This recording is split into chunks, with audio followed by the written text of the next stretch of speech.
Hello, my name's Tamika, and you're listening to A Walk in the Park with Animal Friends. So we're joined today by Olivia and Matthew from Wildlife Vets International. So do you want to start by telling our listeners a little bit about yourselves, how you got to where you are, and what led you to working with Wildlife Vets International? Olivia, do you want to go first? Yeah, so I'm Olivia. I am currently the Executive Director of Wildlife Vets International. I'm a conservation biologist by training. My first jobs when I left university was to be a keeper at London Zoo. Not at the same time as you, I think. I was there before. And then I moved, I did some field research on turtles, soft-shelled turtles in Borneo, and a few other bits and pieces around, and realised that I'm not a great field biologist, but I totally fell in love with wildlife and wildlife conservation, and have spent the rest of my career very passionately working on that bridge between the talent that we have in this country and making sure and using that to support people in the field. So I've done that throughout all of my jobs. Amazing. Matthew? So I'm a UK registered veterinary nurse. I've been qualified since 1992, 32 years. And I've always worked with non-domestic species. So I've worked zoo-based, but also in wildlife projects around the world. I've kept reptiles since I was a kid, since I was 10 years old. So I've been specifically interested in reptiles, but also anything that's the kind of underdog I like looking after. And my nursing has led me into doing the wildlife work. So I'm a wildlife veterinary nurse that does a partnership with Wildlife Vets International, and I look after a few of their projects around the world. So sea turtles specifically, which we're going to talk about today, but also a vulture project in India and a mangabe, a small primate in West Africa. So those are my kind of three focal areas. And yeah, I'm a male veterinary nurse, which is quite unusual. Most veterinary nurses are female, so we're less than 2% of the profession. Oh, really? Yeah, so That's we're impressive. quite underrepresented. So. Oh, but yeah. And tell me then a little bit about Wildlife Vets. So it was founded in 2004. What led to that? What was the inspiration behind setting up Wildlife Vets International? It was set up by two zoo and wildlife vets, John Lewis and Andrew Greenwood, and they were being asked by their conservation colleagues to come and help them. And that would either be with being part of a team to anaesthetise, to catch and then anaesthetise, and then radio-collared tigers and amur leopards in the Russian Far East. Wow. So he was invited out, and then he realised that there was the knowledge about, or the understanding of the threat to endangered species from disease is really low within the conservation community. And as those populations get smaller and smaller, their threat from disease increases. So there's a genetic effect, but there's also obviously a population number effect. So if you have a population of 1,000 or I don't know, 1 million animals, and they get a disease with a mortality rate of 50%, you still have 500,000 animals left. But if there's only 10, which there are for things like the echo parakeet or the Mauritius pink pigeon, and you have a mortality rate of 50%, and that's really very drastic. Yeah. So it's about teaching. It was much about advocacy for bringing veterinary science into your everyday conservation practices, and we've done a lot of that. And then the acknowledgement that there is very little opportunity for frontline vets or even biologists to have wildlife training. It's not in your basic veterinary training, and there's very little access to courses. That has changed a lot in the last 20 years, which is not all down to us, but is fantastic. There are many more vets being employed. There are lots more courses, good quality courses for them to go on. There are a lot of the big organisations have a wildlife health unit now. Obviously, COVID has really helped bring this into the forefront. Yeah. But there are still a lot of countries that either don't have any wildlife vets, or if they are governmental vets, they have nowhere to learn. They're vets straight out of college. And a lot of the ones that Matt works with are like that. But it's also about training up field biologists or rescue rehabilitators into how to bring wildlife health. Some of the countries that you've been in, their kind of veterinary professionals don't have access to wildlife education. But has there ever been an instance where the professionals you've worked alongside may not even have had full veterinary education? I think the veterinary training across the world is different in every country. Yeah. So it will often have a different focus depending on what the demands are of that country. So certainly some of the countries I've worked in, the veterinary focus within their educational part is around food production. So the production of chickens and things that are needed for human consumption. So they don't necessarily learn a lot about wildlife, often very little at all, unless they go on to further education. And we've been working with Apollo University in Jaipur in India for a few years. And we've managed to get them to introduce some bird training within their vet program now. So their bird training was there, but it was chickens. Chickens are not really birds. They kind of are, but they're very strange. Yeah, a bit mean. I mean, physiologically? They're just anatomically and physiologically, they're not really the same as many birds. We bred them to a stage that they suit our needs, but they're not really a good kind of example of an avian patient compared to what they would see. So we managed to introduce a small module about wild birds within that training now. Okay. So it is about often the training within those countries is around employability. They want people to qualify as a doctor in veterinary medicine and then be able to get a job. So there's not a huge amount of jobs unless they're going to government. So we kind of feel that post-qualification training. We're very lucky. We do some teaching with the students at Apollo College now. So we actually go in one evening when we just spend time with them and just chat to them and talk to them about our experiences and things they can do. And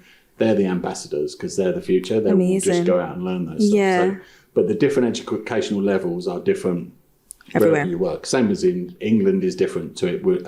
The UK, is different to it would be in America or would be in Germany. It's just different levels of education. Of course. So we have to kind of fill those gaps to allow them to provide good standards of care for the wildlife they're looking after. Olivia buddied me up recently with 2 Ghanaian vets that we had the support from Animal Friends with, which was great. And they basically were able to come to the UK and have some really bespoke training on anaesthesia of primates, supported by me. So we spent a lot of time with coffees going over anaesthetic charts and talking about all the what ifs. This would have happened and what and that was amazingly important. So they've done some practical work, hadn't they, at Twycross Zoo, which is a big primate facility. And so you were there afterward too. Yeah, so kind of, but that again was just looking at what the needs were for that team. And that was definitely the best way of achieving that amount. And that's really sometimes not necessarily the path that is the most interesting or the most beneficial for you as for me as an individual. Yeah, of course. But it's definitely the best way of using the resources we have to get the biggest impact we have in whatever species. And again, that's something that Olivia is very good at interrogating me about. And I do say interrogating in the nicest possible way, but in a loving way. To be able to measure that I've achieved something. It's not a holiday, and it's funny when people ask me about this. Oh, you've been to Ghana. Oh, what was it like? And people often say to me, oh, you've not got a tan. And I was thinking, no, I've stood in an operating theatre for 10 days. I've not really had a chance to be lying on the beach. So it's about how much you can achieve in that period of time. Yeah. And I'm very conscious that we're very lucky with our supporters. But we want to make sure that we can really justify what we do with those funds and make sure we optimise every opportunity we have. It does mean that when you're in the field, as it were, that you are working every single day. Yeah. Out there 4, 10, 12, 14 hours. Yeah. A lot of strain. That personal bond is really, really important. It means that you can then support them outside that. So we have our structure is that we pair up what we call a conservation partner, so an in-country conservation organisation or governmental organisation, and a veterinary partner, so it's somebody like Matt who has that expertise that those organisations need. And even if it's not, Matt does a lot of clinical work with rescued turtles and birds and things, but other ones are less clinical, less hands-on, but it's still important for them to go out every 12 to 18 months just to... You talked about contextualised care, but you can only do that if you understand the context and their limitations and what drugs they have available to them and what electricity supply they have, how quickly they can get to an animal. So we were looking at investigating why lemurs in Madagascar were, why they were dying. And the biologists were finding dead bodies, which is quite unusual. But the problem is that to get those bodies to something cold enough with electricity supplies been very difficult.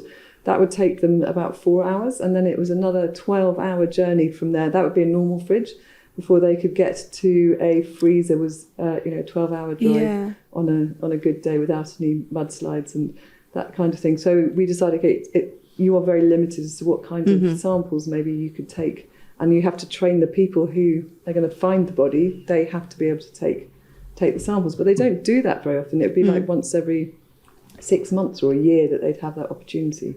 So that might be where you'd bring them back to the UK and give them 5 days of absolutely intensive training so they gain that confidence, and then you support them remotely. In so between. much behind it. Yeah, we did that in Ghana with, they were getting not very good pathology results because of the same problems. They get lots of power outages, and finding a freezer or a fridge that's going to work for any period of time can be quite challenging. So we spent some time negotiating with the government, and we got permission for them to take like emergency samples. So we got permission for them to just take the absolute essentials and store them in formalin so that they're not temperature sensitive. And then we went on to do a training protocol and actually teach that in practical senses. So again, not particularly kind of woo, but actually really, really essential, because we need to keep an eye on what's going on with disease-wise.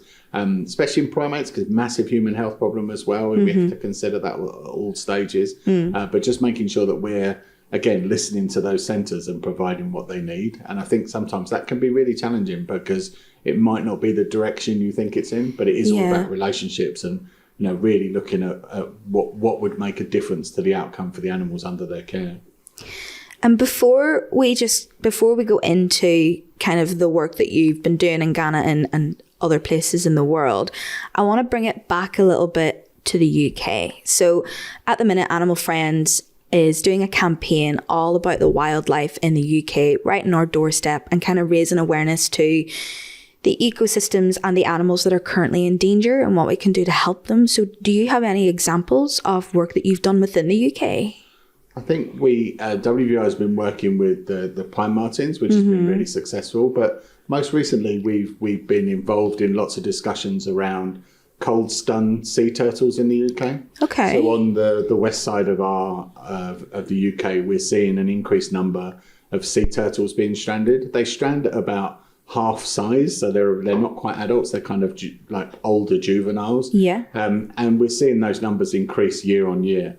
And the care of those is very, very specific. They need to be dealt with in a very specific way to get a success. But also there's a massive education piece, and it'd be great to put this in the podcast, is around if you find a stranded sea turtle in the UK, don't push it back in the sea, because often people are phoning the government and saying, I did a great thing today. I found a stranded sea turtle and I pushed it back in. These animals are in a forced dormant state because of the cold temperatures, which suppresses their ability to produce blood, and they end up in an incredibly life-threatening condition. So if you do find a sea turtle, you just Google, I found a sea turtle on the beach, and it gives you all the links to the places within the government. And WVI have been asked to be involved in a kind of working group to set up some protocols, because these sea turtles need warming up 1 degree a day, which is actually incredibly hard to achieve. If you imagine working in a life support system that you can control to that kind of minute detail. And they need very specific care. And this is something that's been seen all around the world. So I was at a conference in Thailand recently, all focused on sea turtles, and they're seeing lots of cases in America, and they've not really managed to get to the stage we've got to, that we've got to quite quickly. And I think that's all, again, just down to relationships. So that's a really interesting UK project. With global warming, we suspect that we're going to see more and more. So each one of those turtles is important. And again, being able to be WVI to be a small part of that decision making and instigating those protocols, and then sharing those protocols so that we can get those sea turtles back to be released. And then we have the challenge of releasing them back to where they should be, obviously in the UK. So there's logistical stuff within there, and we're working with really good partners that have that infrastructure available to be able to do that. So that's a really, really exciting project, and we're hoping to get some more funding to really push that forward, because it will take the initial bit will take a lot, and then once it's up and running, we will be ahead of the curve, which in veterinary conservation, if you can ever get ahead of something, then that's going to really pay dividends. And I think we're getting that with So yeah, that's a good message. If you see one, then make sure you 100%. Don't put it in your warm car either. Yeah, don't pick it up and take it to the vet. Just phone the people and then someone. arrange for people to come and collect it in a proper chilled environment. I think and keep it cold. That's insane to me, because I'm really glad you mentioned, because halfway through in my brain I was going, are we supposed to have turtles in the UK? But no, we will have visitors. So weirdly, leatherback's the largest sea turtle that actually visits the UK waters. Okay. It's so cryptic in the environment. I'm sure it could go past people while they're on the beach and they not even realise. So, but they are here for feeding and then they just leave again. So we would have them, and they don't ever seem to be part of the cold stuns, probably because of their sheer size. They can be up to 500 kilos. Sure. So they seem to be the kind of 20, 30 kilos that get caught. And they get caught in a cold stream and then just get pushed into these cold waters. And there's lots of theories about it being to do with global warming and also El Nino, the weather system that causes problems as well. But for whatever reason, we're seeing more and more. And so far, the success rate is not where it needs to be. So again, it's an educational piece around getting those systems in place. And then another thing that WVO is very good at is we would be happily sharing that information. We're not protective. We're not going to we just want the greater good for those individual animals, but also for the whole species. So we would share all of our information far and wide once we get on top of it. So that's hopefully it's something that we can get on top of soon, because that's scary, isn't it? Especially you mentioned that the numbers are just expected to rise. Yeah. So if we're working on it being a linear number increase, then we could be into the teens next year. Oh gosh. So that's big numbers. And so far, as I say, the success rate is not where it wants to be. And that's not because anybody's fault. It's just we just don't know. Yeah. So we need to reach out to experts and write those protocols and do all that process to make sure that infrastructure is in place and that it works. And again, we're very good, and especially Olivia is very good at being critical of just making sure that we really interrogate things properly and make sure they're doing exactly what we set out to do. Otherwise, it's not working and we have to look at it.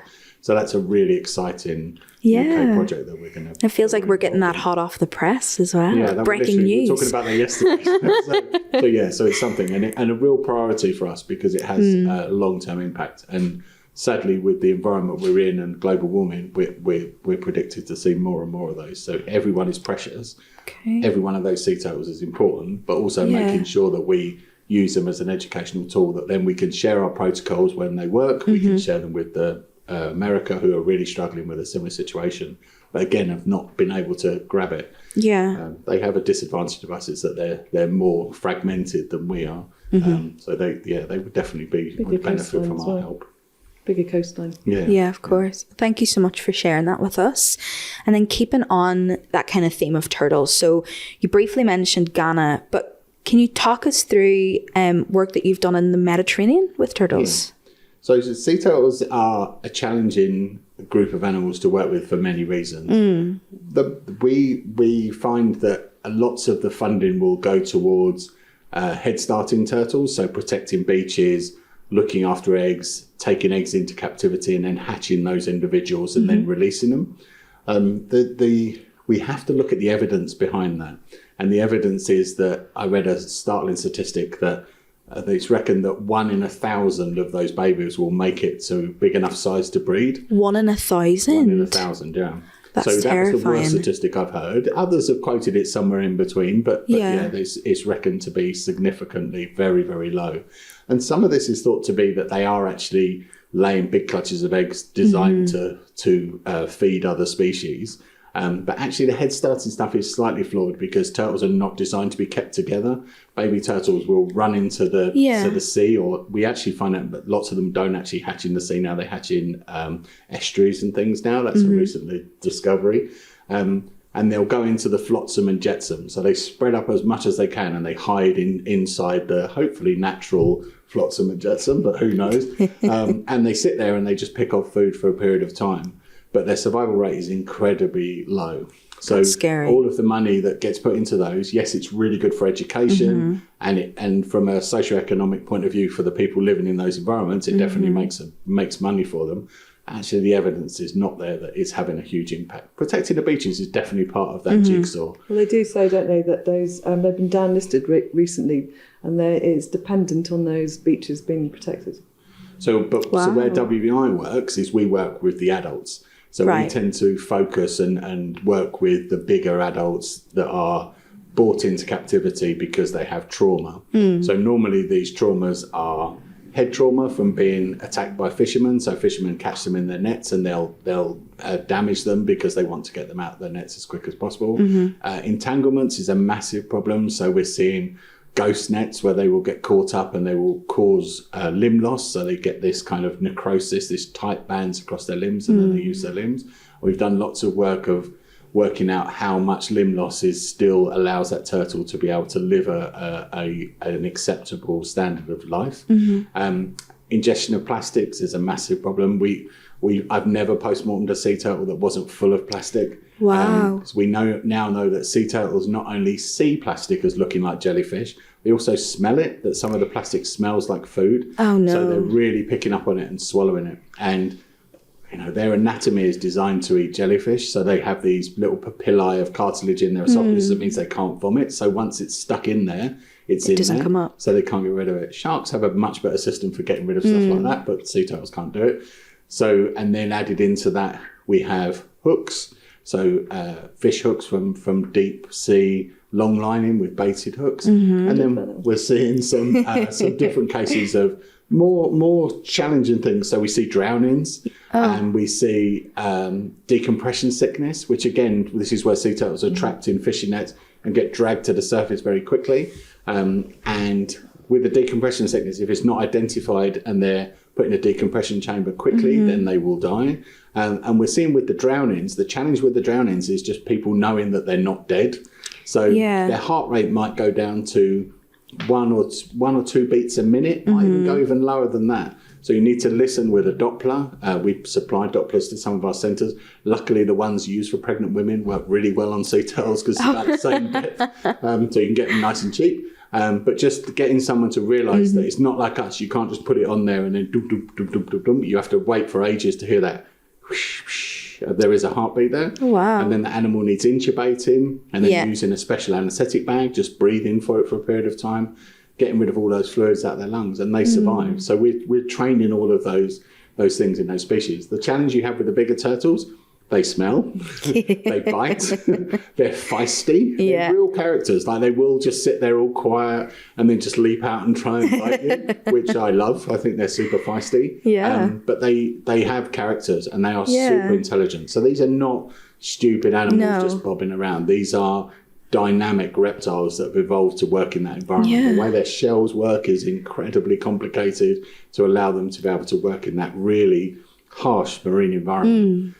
So we focus on trying to provide training in all of those areas to allow them to get those individuals back into the wild. And that can be things like making sure that their provision of ultraviolet light, sea turtles need ultraviolet light, so just making sure they're being given that. Making sure their water quality is okay, but also making sure they're getting good nutrition.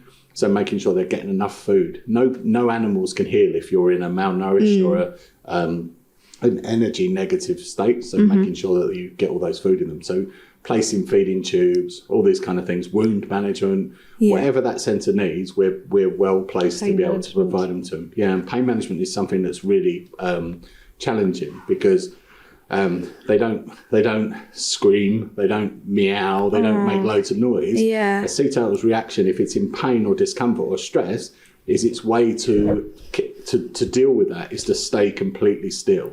So all chelonia of just their reaction to that is just to avoid moving because they don't want to encounter that noxious stimuli again. They don't want to encounter whatever made them in pain before. So they just sit completely still.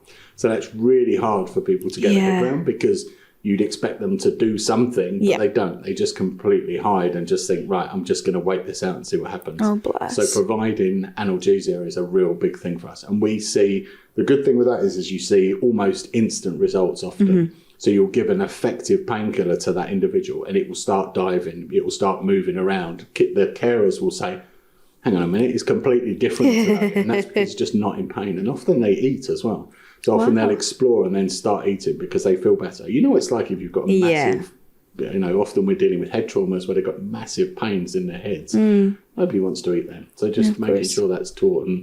And again, that's in the terms of contextualised care because lots of drugs we would ideally Tanya is the vet I work very closely with the sea turtles with, and the drugs that she would ideally use in some countries like the UK maybe won't be available. So we have to really work out what we can provide. And you mentioned hooks as part of the trauma that these turtles are going through. For those that are listening and not watching today, you've actually brought a hook in that I believe you took from an actual real life turtle. Yeah, so this is the largest hook that Tanya and I have ever removed from a sea turtle. So this was stuck in the esophagus. These are made out of stainless steel, so they're very big, and this is designed to be on long line, and these will get stuck in the esophagus. And what the challenge is as often they've got a lot of line with them as well, and we do a lot of training around the removing of those hooks. Thank you. Because as human beings, once we find the hook, often we feel that we want to pull the line out as well. Yeah. And that's absolutely the wrong thing to do. So what we would do is Tanya would feel if there was any tension on that line. And if there was tension on that line, she would just cut the line, take the hook out, stitch the turtle's esophagus up, and then just keep everything crossed and hope for the best. So this turtle passed the line about 5 weeks later. So she managed to poo out the line and was able to be released.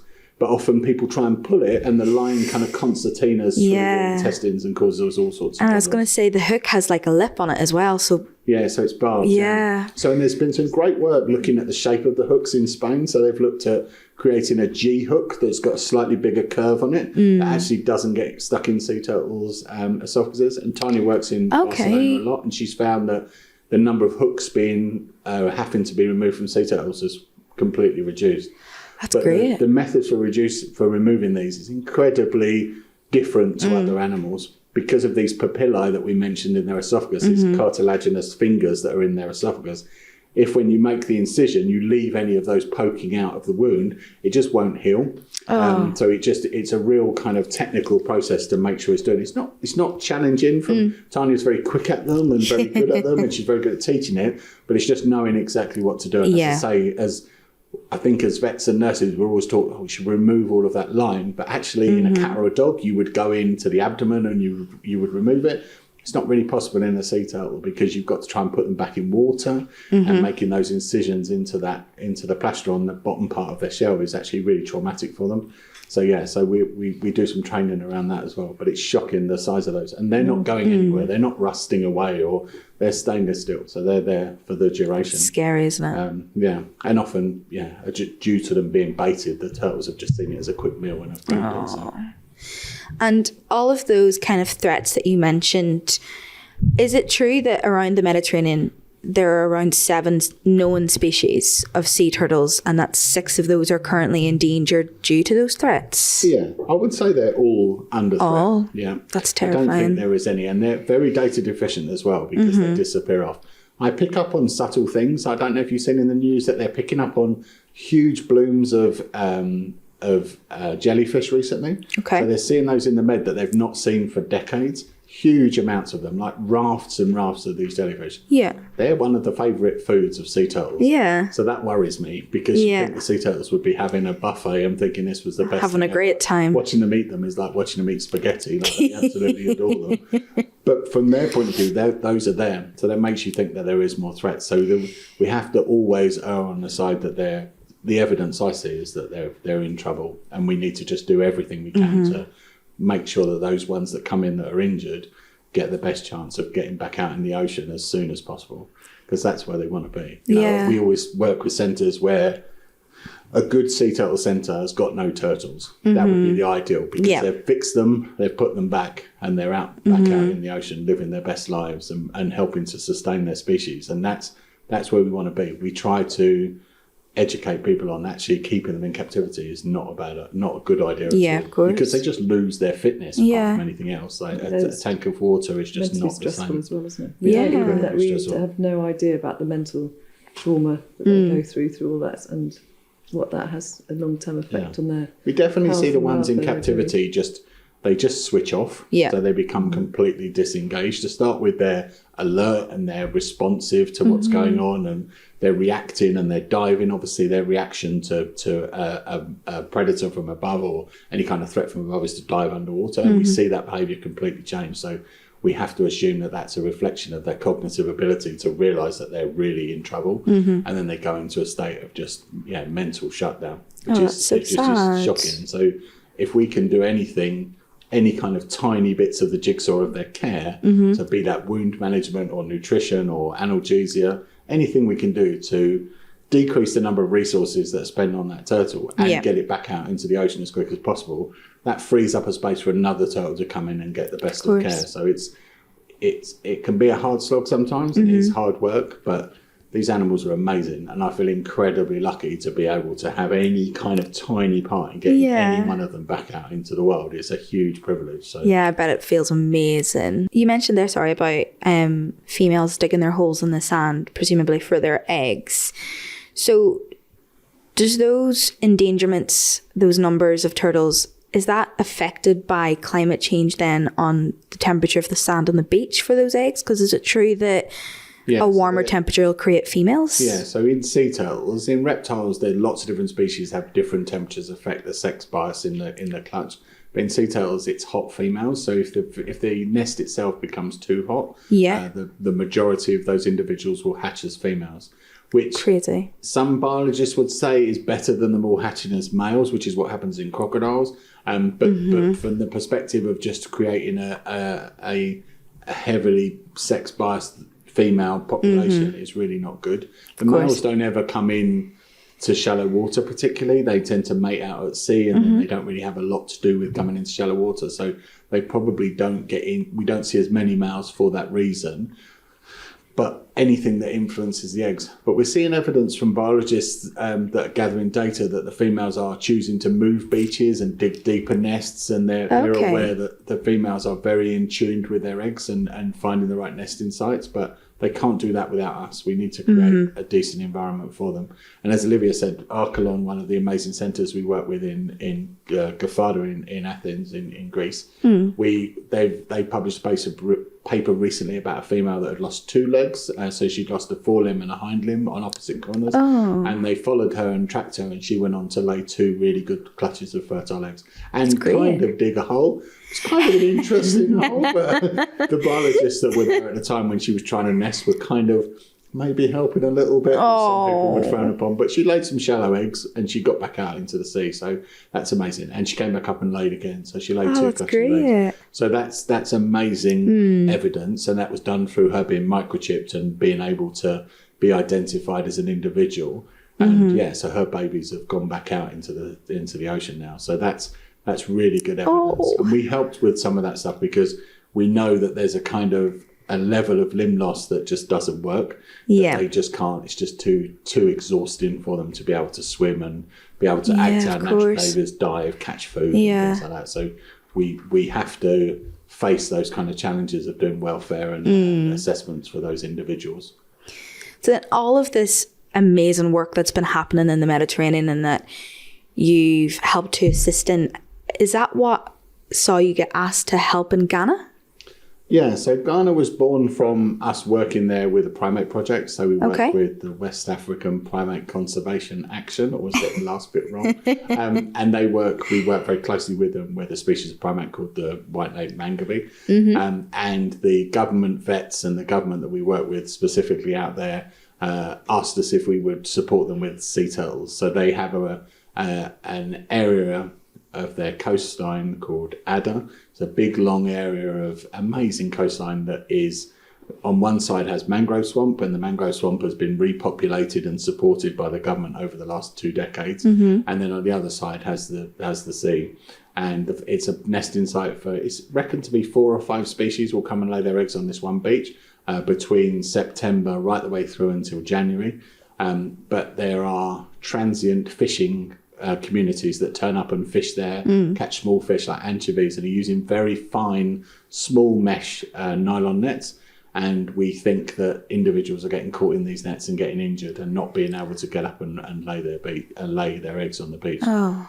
So my initial assessment, so I spent 3 hours walking along the beach of Adda in the boiling sun, and we found 12 individual dead sea turtles. Oh, wow. And of those 12, I would say, in my estimations, they were all female. And half of them appeared to have laid their eggs, and half of them had still had eggs inside them.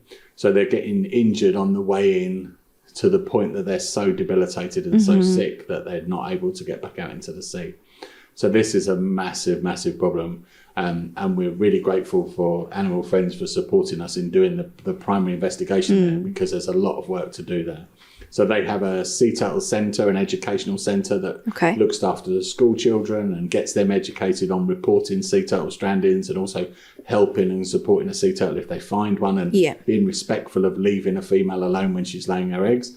That needs reinstigating. That got closed during COVID and just needs reinvigorating. And WVI and myself have been looking at how we can make that happen. But also we've been doing some really good pathology workshops. So in the terms of contextualised care, I would love to be able to take that sea turtle into a nice, clean pathology department and put it on a table with nice lights and do the post-mortem. It's just not possible. They're in the middle of nowhere and it's boiling hot, and there isn't any way you can chill them down at all. So we've been really focusing on doing a very quick post-mortem on the beach, straight away, get what samples you can, look for any kind of signs of what's happening. And we're seeing lots of limb trauma, which would fit with the hypothesis that is all to do with the fishing boats. But we're also seeing a lot of plastic, so huge amounts of plastics, which is challenging from a cultural thing within Ghana, because there are lots of places, including in Adda, there isn't running water.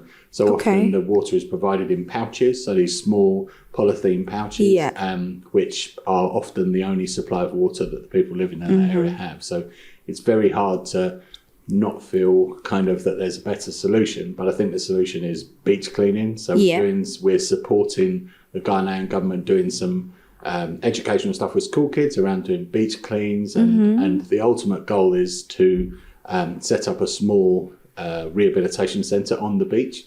The facilities are going to be a little bit costly, but actually because it's on the beach, having fresh seawater is amazing. That's a really, really nice luxury, and it can run off of solar panels. We've used those before, so we can make it all self-sustained, and also we can set it up in a way that when it isn't nesting season and we're not going to see injured sea turtles, it can all get put away and mothballed until it's needed the next season. So that's the ultimate game. So I'm working very closely with two vets in Ghana, so Dr. Asuma and Dr. GB, both amazing government vets out there, and they haven't had any sea turtle training up until now. So I've been just kind of taking them through all those processes and getting them involved in the pathology and making sure that we're collecting the good data. And we're hoping to have a Ghanaian student or a Ghanaian biologist go up and down that beach every day this year from September through into January to really get some fixed data on what exactly is happening. So just to look at hopefully we'll be able to work out if it is all just the females when they're coming up to lay eggs, and we should get a feel for what injuries we're actually seeing, because the beach is incredibly hot and incredibly windy. The decomposition of the bodies is very quick.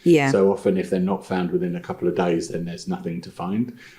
So we're really making sure that we get all of that information, and I think that will allow us to be able to again match what's needed for that environment, and that probably is being able to provide a first aid kit so that they can do rudimentary analgesia, wound management and things on the beach, but also having a small amount of tanks with seawater in that they can just hold individuals just for a short amount of time to be able to get them through that acute trauma phase, and then hopefully release them back in there. But there's a huge amount to do there.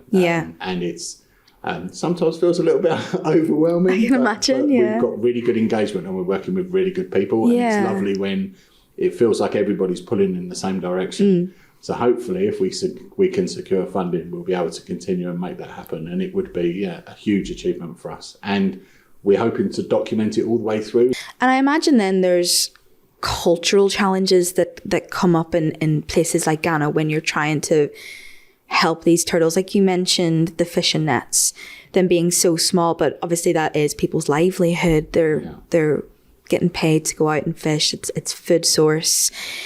Is there any way to work alongside these fishermen to kind of help? We've started to support the Ghanaian government in engaging with the fishermen. And they're really nice people. They're not evil people. As you say, they're just trying to make a living.